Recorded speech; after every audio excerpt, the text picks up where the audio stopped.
जय श्री राम दोस्तों। 8वीं सदी में एक महान विष्णु भक्त थे जो सदैव श्री हरि की साधना में लीन रहते थे। उनकी बस एक ही इच्छा थी कि किसी भी प्रकार उन्हें श्री हरि के महाविष्णु स्वरूप के दर्शन हो जाए।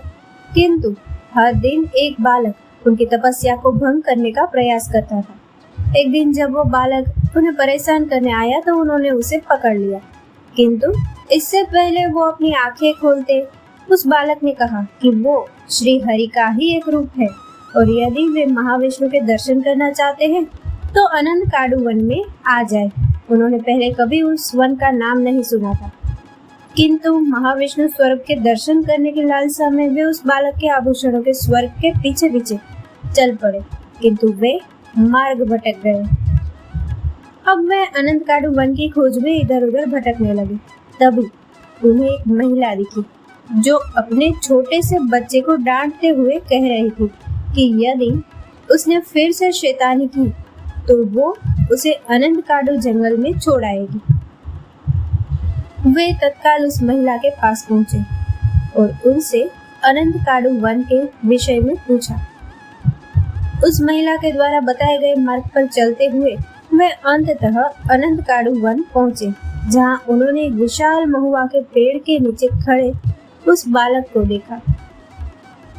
तभी वो बालक अदृश्य हो गया और वहां खड़े 4 महुआ के वृक्ष में से सबसे विशाल वृक्ष गिर पड़ा और तब उन्हें वहां शेष नाग पर लेटे हुए माँ विष्णु के दर्शन हुए। कहा जाता है कि वो रूप इतना विशाल था कि जिसका एक छोर तिरुवल्लम तो दूसरा छोर तिरुअप्पापुर तक फैला हुआ था, अर्थात श्री हरि के उस रूप का विस्तार लगभग 250 मील तक फैला हुआ था। वो रूप इतना विशाल था वे उसे एक बार में नहीं देख सके और उनके सामने खड़े 3 महुआ के वृक्षों के कारण उन्होंने 3 भागों में उस स्वरूप का दर्शन किया। उन्होंने श्री हरि से प्रार्थना की कि वे अपना आकार सीमित करें ताकि वे उनकी पूजा और परिक्रमा कर सके।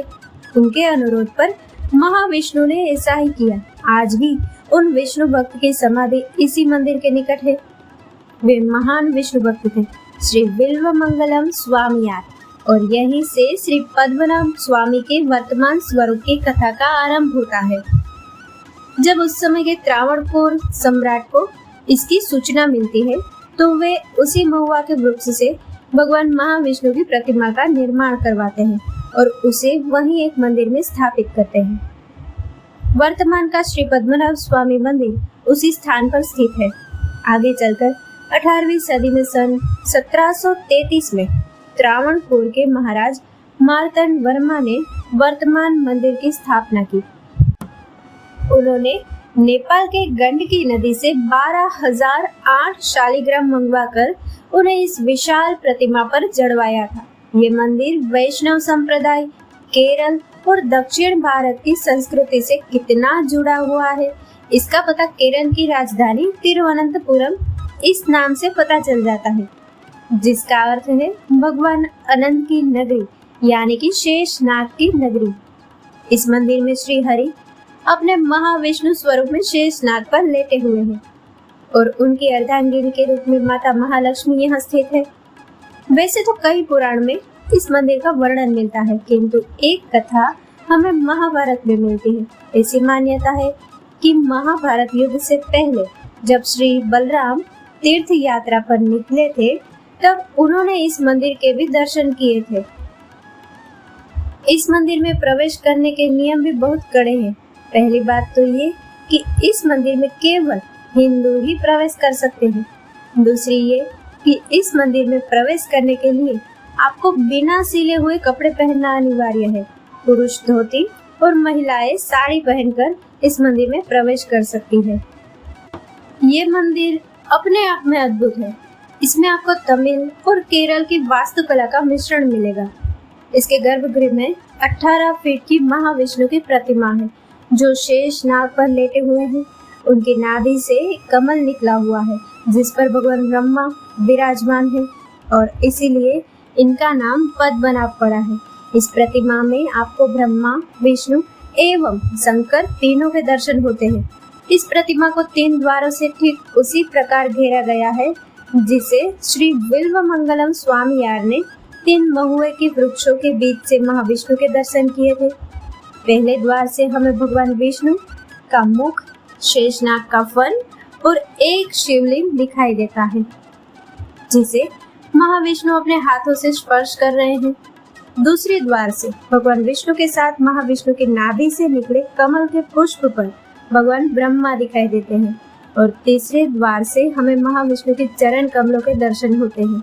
ऐसी उत्तम वास्तुकला कहीं और मिलना कठिन है।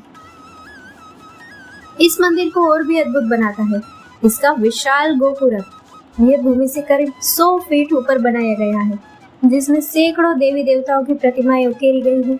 इस गोपुरम में कुल 7 मंजिल है जिनके मध्य में 7 झरोखे बनाए गए हैं।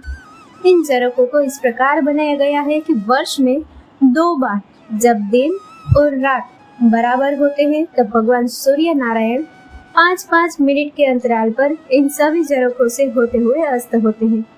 इससे हम केवल अनुमान लगा सकते हैं कि उस समय की वास्तुकला कितनी उन्नत रही होगी। आज पद्मनाभ स्वामी के सम्मान में वर्ष में 2 बार यहाँ 10 दिनों का अर्टू पर्व मनाया जाता है। पहली बार इसे मार्च से अप्रैल में मनाते हैं जिसे पेनकुनी अर्टू कहा जाता है। दूसरी बार यह पर्व अक्टूबर से नवंबर महीने में मनाया जाता है जिसे अल्पाशी अर्टू कहते हैं। इन दोनों पर्वों में श्री पद्मनाभ स्वामी मंदिर से हाथियों पर भगवान पद्मनाभ स्वामी, भगवान ऋषि एवं भगवान श्री कृष्ण की प्रतिमाओं की एक यात्रा निकाली जाती है जिन्हें वहां से लगभग 4 मील दूर अरब सागर में स्नान कराया जाता है। त्रावणकोर का शाही परिवार इस यात्रा का प्रतिनिधित्व करता है। त्रावणकोर के महाराज नंगे पांव श्री पद्मनाभ स्वामी मंदिर से संगम मुखम बीच तक जाते हैं जहां इन तीनों प्रतिमाओं को स्नान कराया जाता है। स्नान के बाद अग्नि के प्रकाश में इन तीनों प्रतिमाओं को वापस मंदिर लाया जाता है। इस यात्रा के महत्व का अंदाजा आप इस बात से लगा सकते हैं कि इस यात्रा के दौरान तिरुवनंतपुरम अंतरराष्ट्रीय हवाई अड्डे की सेवाओं तक को बंद कर दिया जाता है।